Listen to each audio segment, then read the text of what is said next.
মা বাবাকে মানানোর new technique. মা কি হয়েছে বল। আমার কোনো ছেলেদের উপরে ইন্টারেস্ট নেই, আমার একটা মেয়ের উপরে ইন্টারেস্ট আছে।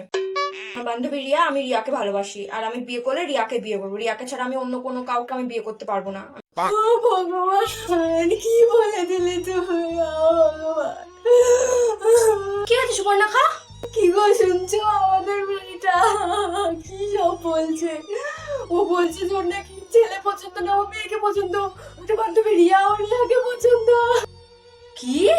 আমাদের মান সম্মানটা সব ডুবা ডুবা জলের মধ্যে মিশিয়ে তা গুলিয়ে গুলিয়ে খাই না। মান সম্মানে তো আর কিছু রাখলিনি। বাবা, আমি বিয়ে করলে আমি রিয়াকে বিয়ে করব। অসভ্য মেয়ে, একটা জানোয়ার, বজ্জাত মেয়ে। কি বজ্জাত মেয়ে আমরা জন্ম দিলাম? আমরা মেয়ে জন্ম দিলাম না ছেলে জন্ম দিলাম? তুই যদি এর বদলে একটা ছেলেকে পছন্দ করতিস তাও নয় আমরা মেনে নিতাম। হ্যালো সুব্রত, মা হ্যাঁ করে দিয়েছে। কি?